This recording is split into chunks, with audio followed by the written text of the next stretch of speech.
When it comes to top-level StarCraft 2, it really doesn't get any better than these two facing off against each other. What I've got for you today is a Terran versus Zerg, where we find ourselves on the map Waterfall, and in this game, we have the current #1 in the world going up against the #2. So spawning here in the top right-hand corner, playing with the purple Terran SCVs from South Korea, we have Maru. His opponent in the opposite corner with the yellow Zerg drones, he's from Finland, he's the current world champion, and he goes by the name of Serral. Alright, so Serral versus Maru on Waterfall. These two represent the very best in the two regions that we have in SC2. So I found this kind of funny when I first started watching SC2 myself over a decade ago. But roughly speaking, we have two regions in StarCraft 2. We have South Korea, and then we have the rest of the world. Maybe these days, it's not as clearly defined anymore, but for the first, well, if we count StarCraft 1 as well, for like the first decade and a half, maybe even longer than that, the Koreans have been incredibly dominant. I guess this goes for a lot of other esports as well. The Koreans tend to be very good at video games, but in SC2 in particular, the Koreans are still, to this date, incredibly strong. Maru, the most successful SC2 player from South Korea. Serral, however, is the most successful SC2 player outside of South Korea.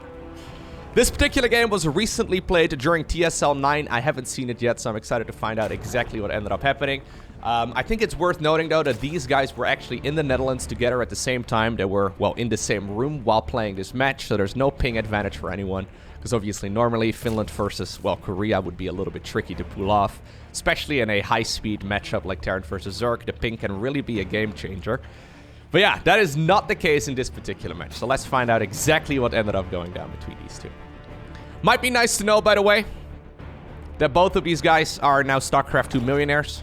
They surpassed over $1 million in tournament earnings earlier this year, which, yeah, is pretty good, right? Can't complain. Obviously, that doesn't include, well, sponsorships, team salaries, and all the rest of it. So I guess, financially speaking, these guys are doing just fine. But they're still looking incredibly good. So Serral right now the rank 1 in the world, according to Aligalek, and Maru the rank 2. And really, it's been that way for...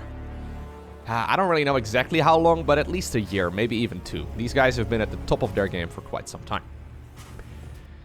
Now, this is a bit of a longer game of Terran versus Zerg. I haven't seen it yet, like I said, so I'm a little concerned that Maru is going to play the style that he's been, well, playing against most Zerg players out there. The one where he decides to sit back and play relatively turtly.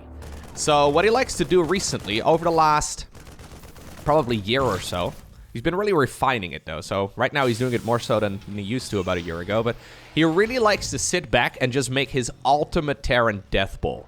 He doesn't seem to care too much about how much economy the Zerg player gets in the meantime. And I think it's a very dangerous style. It's incredibly good against pretty much everyone. But the one player, the one Zerg that I haven't seen lose against that very often at all is Serral. Every other Zerg player seems to struggle with that Turtle Terran style, and I don't know if Serral is really comfortable against it, but he consistently seems to win against it. Now, I don't know if that's what ends up going down right here in this match, but I wouldn't be surprised if Maru is just going to play his standard go-to approach right now, the one that he's been practicing most frequently. And if that is the case, I think that Serral probably has the upper hand, just because he seems to win against all the other Terran players, at the very least, whenever they try to take that approach. Now, oftentimes, though, whenever Terrans do go for that turtley style, they will, well, make a mistake, right? They will not have all of their bases covered very well, or they'll spread their armies a little bit too thin, or they'll go down to like a Nidus worm in the main base. Maru is much better at that style than, well, most of the other Terran players are. Or I guess all of the other Terran players are.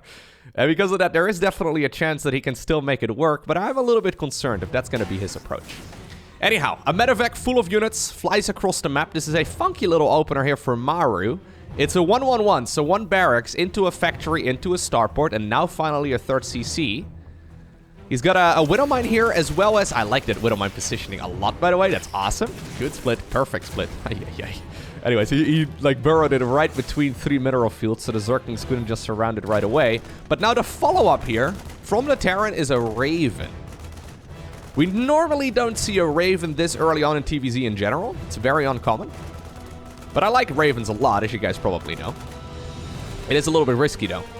Say, for example, Serral would have decided to go for a roach push in this particular match. What exactly is available at this point for Maru, right? So the roaches would hit usually about the 5-minute marks, or the 5-minute mark, rather. So they would show up right now, and at this point, there's 9 Marines, a Raven, and 5 Hellions. Those are all units that roaches are really, really good against at this stage in the game.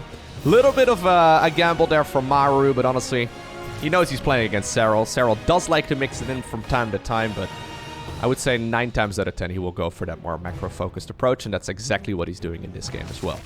Serral defended that Widowmine drop just fine. Now he's got to deal with a bunch of Marines here, and of course that Raven. Now why I like the Raven a lot is because of its mid-game utility, but also because of the fact that it's a detector. That Widowmine once again getting a good hit in. Not bad at all.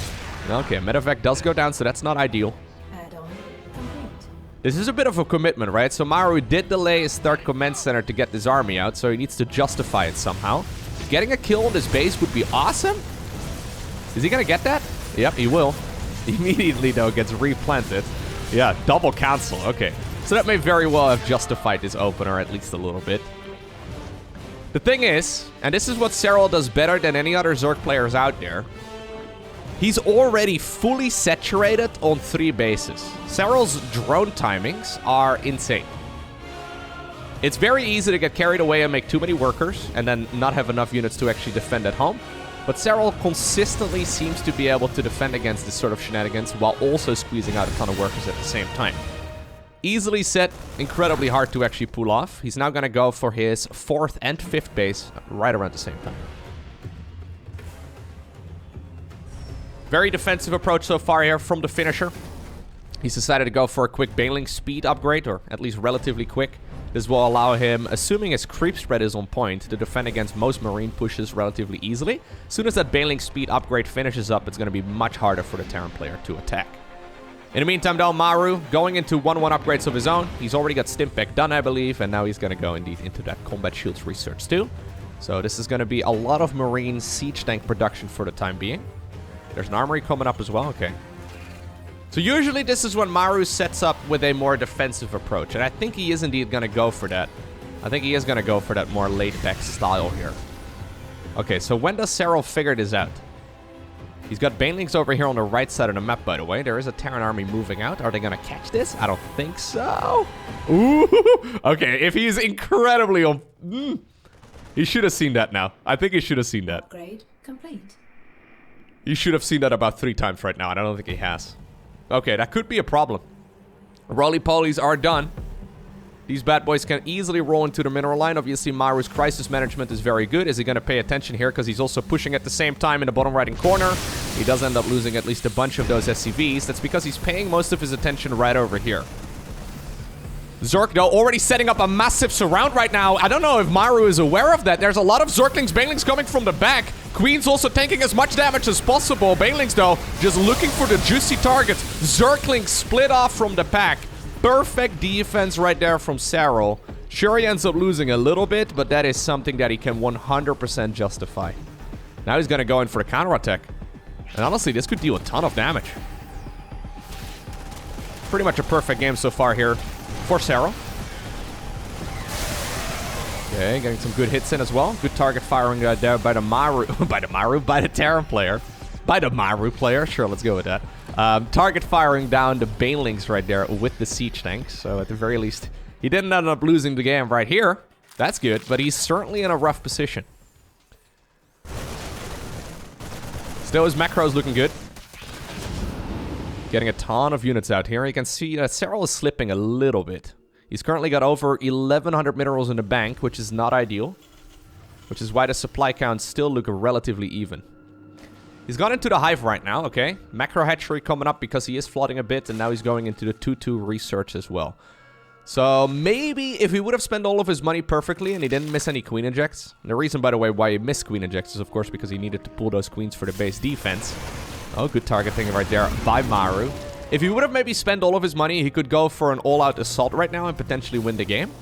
But it looks like Maru is, yeah, gonna stay alive here for now. Still, though, not a great position here for the Korean Terran at all.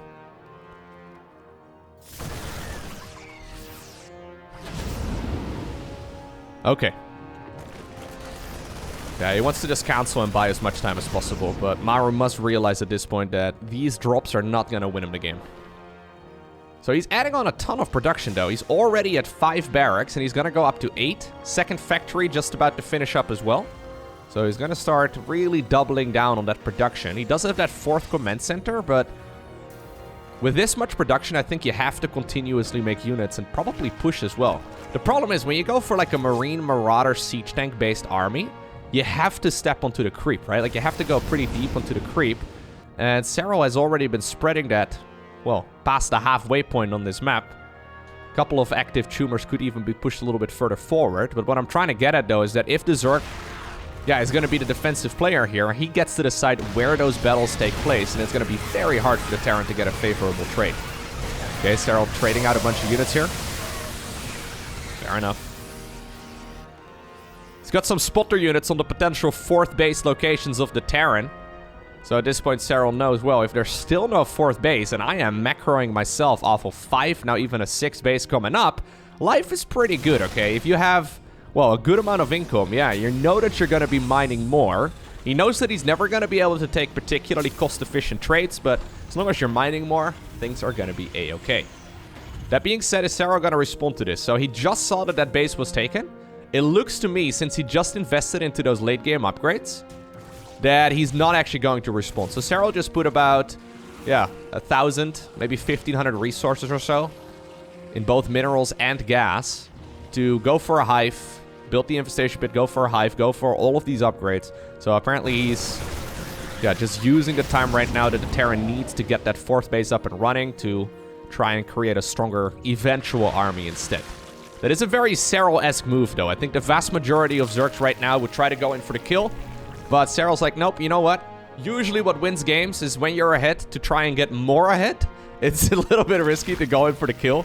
So rather than, yeah, trying to win the game right here, right now, I will try to secure my position in this match instead and win when you eventually run out of resources. Okay, so Waterfall is a map that doesn't really have that many bases to mine. These over here are very exposed. Okay, Serral actually is going to try and take one. But if you look right now on the side of the Zerg, right, where exactly is he going to expand to next? There are, yeah, he's going to try and take both of those bases, but all of those expansions are getting desperately close to where the Terran's currently located. Anyways, here we go. Push moving forward. Blinding Cloud shutting down at least one of those siege tanks. EMPs do go down, though, and shut down some of the Viper energy, too. Planetary Fortress is certainly not going to live to tell this tale. 10 SCVs have gone down, but that was a very expensive set of units for the Zerg player to lose. At the same time, a drop right here from Maru killed that expansion. Yeah, so resource lost-wise, you can really see that with these trades, Maru is actually going to pull out ahead. Even if Serral gets to mine out 6 bases and Maru only gets to mine out 4, there's no denying that the Terran's efficiency there would just help him out so much. Alright. Late game transition coming up as well for Maru. We already saw a couple of ghosts. He's got 3-3 coming up. He's going into additional siege tank, well, attack upgrades as well. And now with the Blue Flame Hellbats, he should be okay against most Zerg and Baneling armies, but also against a potential Brute Lord transition. Serral, though, not going for a Brute Lord transition. Not really making any late game units here. Yeah, he's just going Lingbane Viper. I guess the Vipers are late game units, but he doesn't have Ultras or Brute Lords. Oh, I love this. Okay.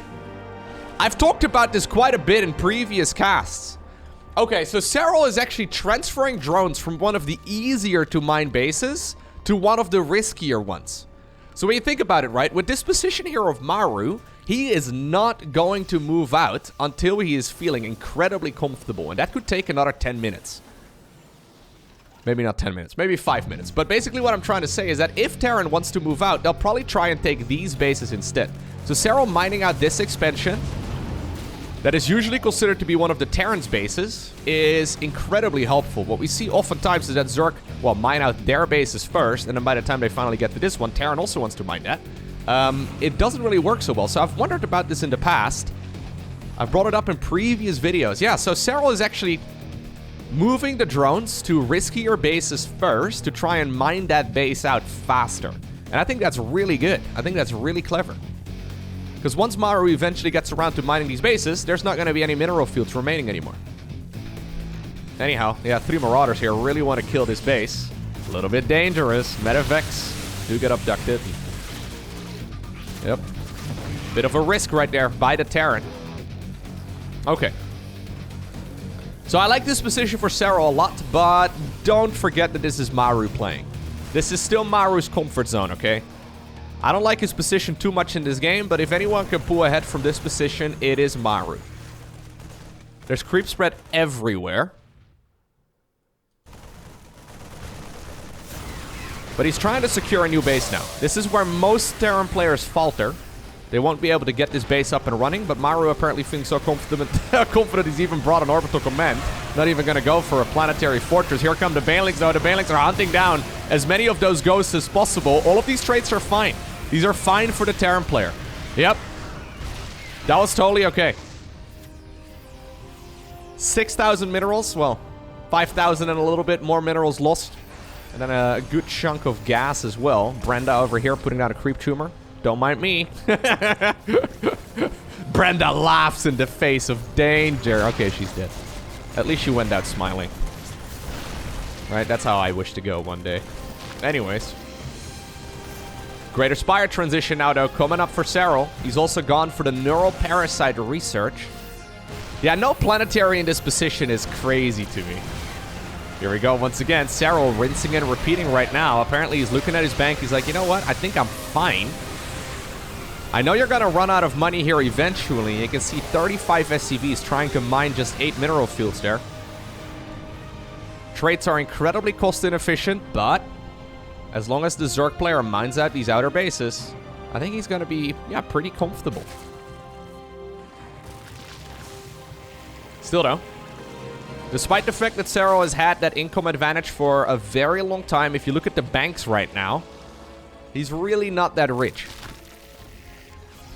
Unless, you know, we're looking at his actual bank account. Then he's pretty wealthy. But anyways, in this particular game, he doesn't have as many minerals. In IRL, he's got tons of those. Anyways, let's see. Planetary, cancelled. Siege tanks, denied.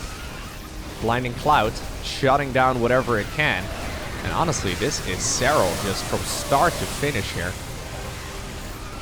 Oh, those SCVs! There are so many.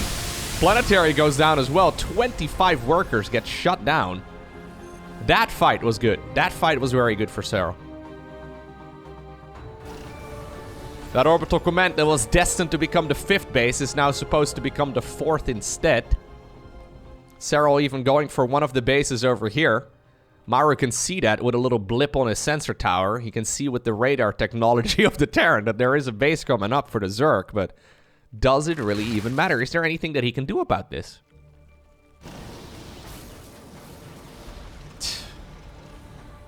APM-wise, nearly 500 actions a minute for the Zerg. Over 400 actions a minute on average by the Terran. Very fast, but it is noticeable that the Zerg is faster. Like, people always ask, like, what separates the best players from, you know, the really, really good players? And it's all the little things. It's the combination of all the little things. The fact that they're doing macro while, you know, all of this as well is it's easier said than done. It makes a lot of sense, but you need to be so on point. Now, finally, that Raven uses an auto turret. SCVs once more in a lot of trouble. Orbital command running dangerously low. Is Serral gonna commit? Nope, he decides to back off. This is, for example, one of those little moves. I would have certainly sacrificed those 6 Hydras in the pursuit of killing the orbital command.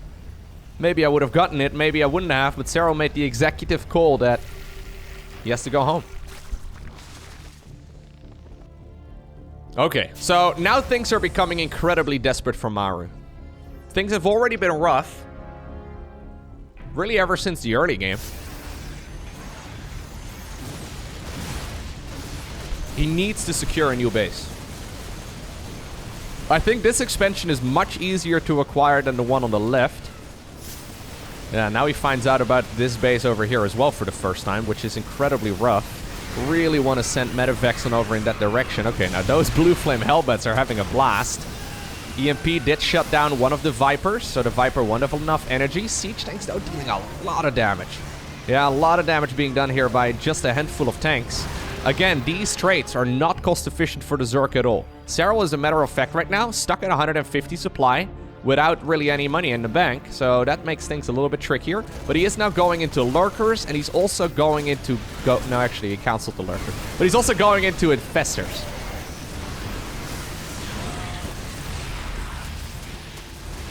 Okay. So one move that Serral has been making, as one of the very few Zerg players lately, is a Infestor Neural Parasite on the ghosts to then use the ghost EMP on the other ghosts. If you look at his army and you take the ghosts out of the equation, it's all of a sudden a whole lot less powerful. Ghost, well, I guess basic attacks or auto attacks are still quite good, but they're not quite at the level of all of those other Terran units, and with energy they're quite a bit better. I think that's probably why we saw those infestors coming up, right? Yep. So infestors tunneling on the ground. Serral has pointed out where all of those missile turrets are, and it turns out there are none.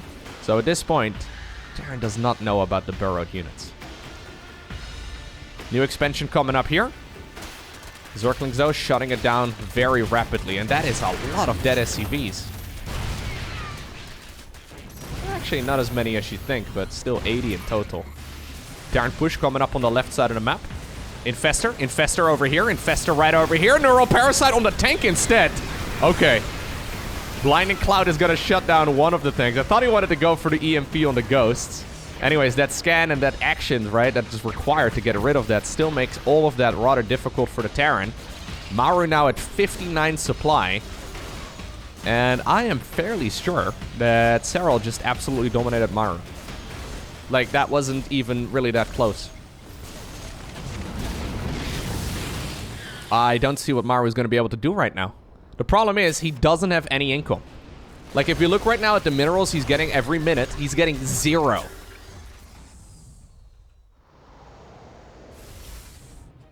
A lot of this is strategic decision making, right? Maru didn't need to play this laid-back style.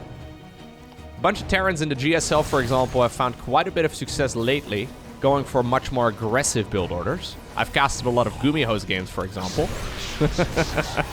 That's Serral saying, get out of my game.